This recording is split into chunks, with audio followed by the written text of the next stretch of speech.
Nabi Isa menyebut kata Ahmad.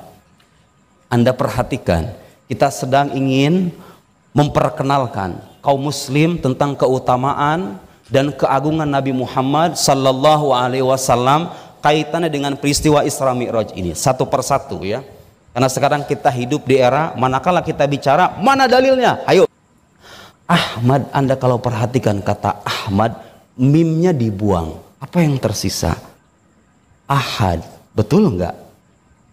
Kata Ahmad menurut sebagian ulama itu adalah salah satu nama Nabi sallallahu alaihi wasallam yang menunjuk pada sisi ruhaniyahnya. Sementara nama Muhammad itu menunjuk pada sosok yang terlahir di Mekah abad ke-6 Masehi.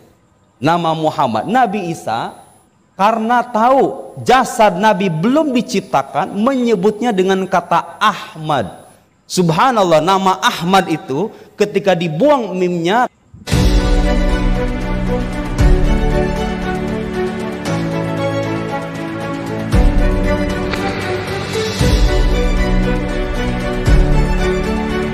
Bapak-bapak, ibu-ibu semuanya, malam hari ini saya kebagian injury time. Ini rasa-rasanya kalau bapak-bapak udah pada pergi ya, sisanya anak-anak muda. Alhamdulillah kita masih diberikan kesempatan oleh Allah Subhanahu wa Ta'ala untuk sama-sama memperingati Isra Mi'raj, salah satu peristiwa agung dalam sejarah kehidupan Nabi kita Muhammad sallallahu alaihi wasallam. Memperingati Isra Mi'raj tidak lain adalah salah satu cara kita dalam mengenang sekaligus menarik ibrah atau pelajaran dari peristiwa agung itu. Apakah itu salah? Ya jelas tidak salah. Kita ingin mengenang, memperkenalkan sekaligus mencari apa hikmah besar di balik peristiwa yang sangat bersejarah ini. Tadi kalau soal detail peristiwa sudah dijelaskan oleh Al-Habib Jindan hafizahullah. Saya kebagian untuk memberikan catatan kaki di balik rentetan peristiwa agung tersebut. Saudara-saudara sekalian, Nabi Muhammad sallallahu alaihi wasallam bisa kita lihat dari dua sisi. Pertama dari sisi ruhaninya, kedua dari sisi jasadiahnya.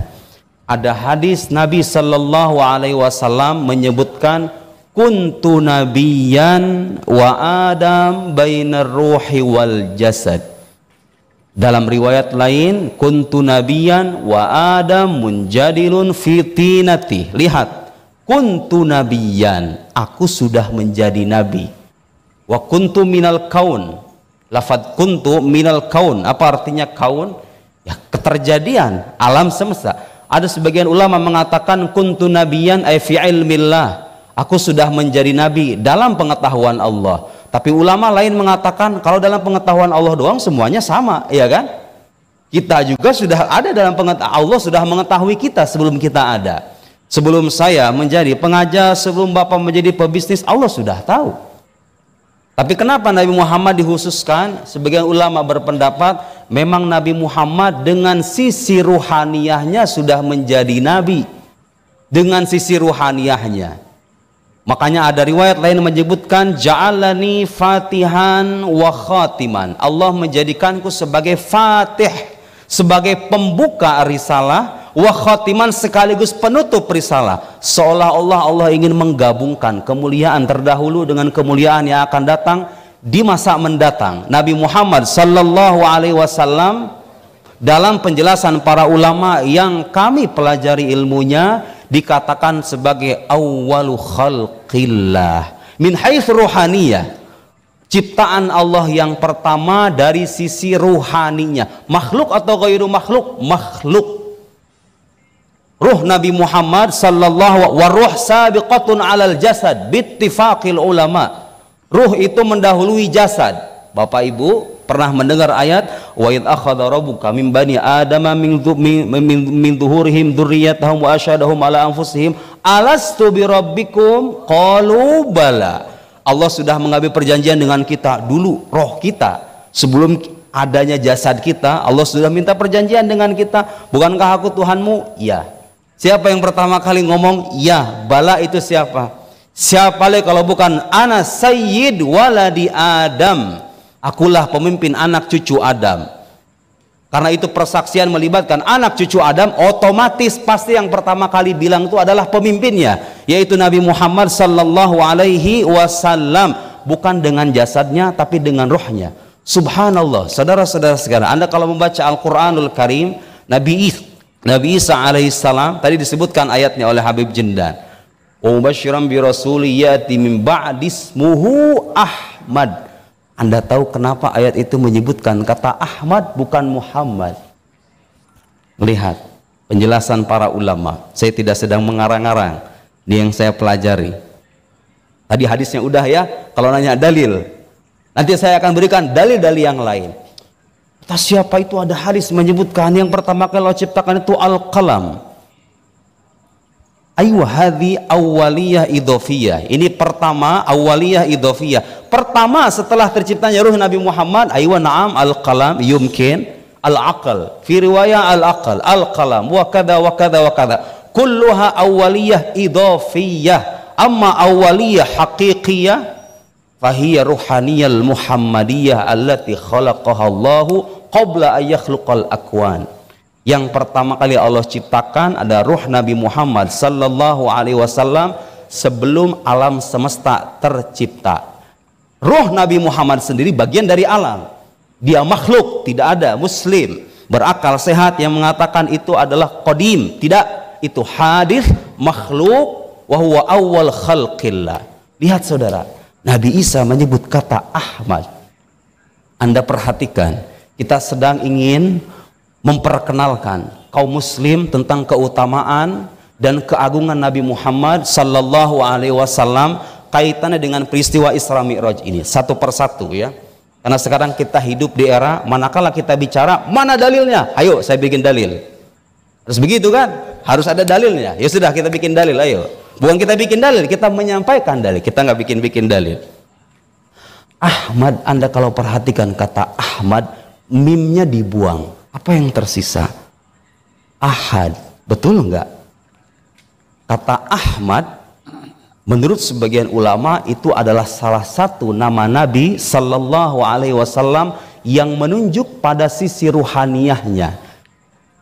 Sementara nama Muhammad itu menunjuk pada sosok yang terlahir di Mekah abad ke-6 Masehi. Nama Muhammad, Nabi Isa karena tahu jasad Nabi belum diciptakan menyebutnya dengan kata Ahmad. Subhanallah, nama Ahmad itu ketika dibuang mimnya tersisa kata Ahad. Apa itu Ahad? Nama Allah subhanahu wa ta'ala. Qul huwallahu ahad. Seolah-olah dengan nama itu Allah ingin menggambarkan kedekatan khususnya dengan kekasihnya yang mulia Muhammad sallallahu alaihi wasallam. Mim yang terangkai dari kata Ahmad menurut sebagian ulama hada mimul mukawwanat, mim yang menunjukkan mukawwanat yaitu alam semesta. Seolah-olah dengan nama Ahmad itu mengisyaratkan bahwa rohnya Nabi Muhammad yang dinamai dengan Ahmad itu adalah perantara terciptanya alam semesta. Kalau itu roh tidak ada, alam semesta ini saya'ud ilal adam akan menjadi tiada. Kok bisa begitu Ustaz, mana dalilnya yang lain? Saya sertakan. Itu isyarat ya, khas, isyarat khas yang kerap diperkenalkan oleh para ulama-ulama sufi. Dan bagi sebagian orang kalau disebut kata sufi bid'ah, dol, mudil, mubtadi' wa hakadha. As-sufi haula auliya Allah. Para sufi itu para wali Allah. Hati-hati berbicara dengan mereka. Mereka adalah manusia-manusia pilihan Allah, punya level keimanan yang jauh berbeda dengan kita. Makanya sering banyak orang salah paham. Kalau dijelaskan sama ahlinya, gak muskil sebetulnya Pak. Ungkapan-ungkapan mereka, syatohat bisa ditakwil, bisa diberikan pemaknaan yang lurus. Kalau yang ngomong ahlinya, kalau yang ngomong orang luar itu beda cerita. Kafir, zindiq, mubtadi dan seterusnya. Isyarat nama Ahmad, isyarat akan sisi ruhaniyahnya, karena sisi ruhaniyah itu merupakan perantara terciptanya alam semesta, dinamai Ahmad, isyaratnya dari mim, Ahmad, mimul mukawwanat. Terlahirlah Ahmad, setelah Ahmad terlahir terciptalah alam semesta, tercipta alam semesta, beliau diciptakan pertama dari sisi ruhaniyahnya, diciptakan terakhir dari sisi jasadiyahnya.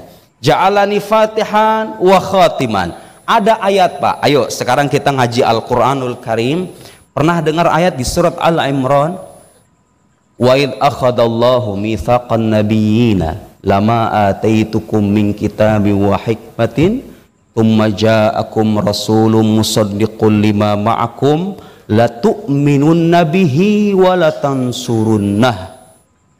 Ketika Allah mengambil perjanjian dengan para nabi. Hayo, perjanjian di mana ini? Nabi belum ada semuanya. Dengan ruhnya mereka, betul? Allah mengambil perjanjian. Lihat, wa idh akhadallahu mitsaqan nabi wa idh akhadallahu mitsaqan nabi lama ataitukum min kitabi wa hikmah. Manakala aku berikan kepada kalian kitab dan hikmah. Tsumma ja'akum rasulun musaddiqun lima ma'akum. Kemudian datang seorang rasul yang membenarkan ajaran kalian.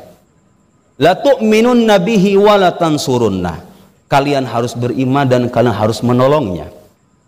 Qala, Allah berkata, aqartum wa akhadtum ala dzalikum isri, kalian mengakui perjanjian itu, perjanjian denganku menyangkut hal itu? Qalu aqrarna, qala fashhadu. Lihat, Pak, qala fashhadu, kata Allah, bersaksilah, saksikanlah. Allah enggak mengatakan kalian adalah orang-orang yang bersaksi itu. Subhanallah, ayat itu ditutup dengan ungkapan wa ana ma'akum minasyahidin. Lihat, subhanallah, Allah menyebut dirinya wa ana, aku bersama kalian bersaksi akan kenabian yang sosok agung itu, nabi terakhir, nabi akhir zaman. Kalau kalian berjumpa dengan rasul itu, kalian harus beriman dan menolongnya. Allah ketika mengatakan kalian semuanya menjadi saksi. Lihat, Pak, betapa agungnya kedudukan Nabi kita Muhammad sallallahu alaihi wasallam, sampai-sampai dikatakan wa ana, aku, kata Allah, ma'akum, bersama kalian, minasyahidin. Subhanallah, hada yadul alal azamah, menunjukkan keagungan al-faiqah yang luar biasa. Lanjutannya apa? Fa in tawallau faman tawalla ba'da dzalika faulaika humul fasiqun afa ghaira dinillahi yabghun walahu aslama man fis samawati wal ard. Lihat, kepadanyalah berpasrah semua yang di langit, apa-apa yang di langit dan apa-apa yang di bumi. Perhatikan, semuanya makhluk pasrah kepada Allah. Yang di langit, yang di bumi pasrah. Anda tahu siapa makhluk yang diperintahkan dalam Al-Quranul Karim, satu-satunya makhluk yang diperintahkan dalam Al-Quran untuk mengatakan ana awwalul muslimin? Siapa itu? Nabi Muhammad sallallahu alaihi wasallam. Ternyata Al-Quran sendiri mengafirmasi bahwa makhluk yang pertama kali berpasrah kepada Allah itu adalah Nabi Muhammad sallallahu alaihi wasallam. Mana dalilnya? Qul inna sholati, katakanlah kepada Nabi Muhammad, inna sholati wa nusuki wa mahyaya wa mamati lillahi rabbil alamin la syarika lahu wa bidzalika umirtu wa ana awwalul muslimin. Ana awal. Pernah Anda menjumpai ayat dalam Al-Quran disebutkan ana awwalul muslimin? Sebagian ulama mengatakan naam, Nabi Muhammad itu awal muslimin min hadhil ummah. Ulama lain mengatakan la huwa awwalul muslimin alal itlaq. Yang pertama kali berpasrah diri kepada Allah adalah Nabi Muhammad. Ayat tadi mengatakan semua makhluk berpasrah kepada Allah. Berarti kalau begitu makhluk pertama itu siapa? Ruhnya Nabi Muhammad, bukan jasad. Sudah pasti bukan jasad. Sudah pasti bukan jasad, tapi dengan ruhnya. Waruhu sabiqatun alal jasad, makhluqatun qabla khalqil jasad, diciptakan sebelum terciptanya jasad. Jadi supaya kita tahu, Bapak Ibu sekalian, Nabi Muhammad sallallahu alaihi wasallam itu yang mengawali risalah sekaligus mengakhiri risalah. Usia 40 itu bukan pertama kali menjadi nabi. Kan tadi hadis yang mengatakan kuntu nabiyan wa adam baina ruh wal jasad. Ditampakkan oleh Allah di usia 40. Tapi kenabiannya mutahaqqiqatun bitahaqqaqir ruh. Baru pertama nggak dengar beginian ya. Baru pertama ya. Itu ayat Al-Quranul Karim. Itu isyarat. Wajib nggak Pak diimani yang beginian? Tidak termasuk usulul aqaid, tidak termasuk akidah pokok. Yang mau percaya silahkan, tidak percaya tidak mengurangi keimanan. Tapi jangan menyesat-nyesatkan, karena tidak ada yang mustahil, betul tidak? Apalagi beliau sayyidul khalq, sayyidul awwalin wal akhirin, pemimpin generasi masa lampau, pemimpin generasi yang terakhir, pemimpin makhluk, sayyid waladi Adam. Bukan hal yang mustahil jika dikatakan bahwa rohnya adalah ruh yang pertama kali Allah ciptakan. Nabi Muhammad sallallahu alaihi wasallam dalam peristiwa Isra Mi'raj tadi ayat Al-Qur'an, lihat bagaimana mengambil perjanjian, Allah mengambil perjanjian dengan para nabi supaya mereka kalau berjumpa dengan Rasul yang agung itu untuk beriman dan menolongnya, membelanya. Di peristiwa Isra Mi'raj beliau juga mengimami para anbiya di Baitul Maqdis. Beliau menjadi imam bagi para nabi sebagai isyarat bahwa nabi kita itu bukan cuma sebatas nabi, tapi imamnya para nabi. Imamnya para nabi, sehingga gara-gara kita bernasab, berkaitan dengan nabi yang paling agung di sisi Allah, kita menjadi kuntum khairu ummatin ukhrijat linnas. Kalian menjadi umat terbaik. Terbaik gara-gara kenapa? Ya gara-gara kita jadi umatnya Nabi Muhammad sallallahu alaihi wasallam. Tidak cukup saya menyertakan dalil-dalil panjang, itu ada tesis tersendiri Pak. Saya tahu itu orang-orang yang kalau saya ngomong begini akan mengatakan hadisnya dhaif. Hadis Jabir juga jadikan alasan. Hadis Jabir ya suka jadikan alasan bahwa kalau dikatakan ruhnya Nabi Muhammad adalah makhluk pertama, sandarnya hadis Jabir. Hadis Jabir dhaif. Aywa na'am, hadis dhaif, walakin yujad ahadis ukhra.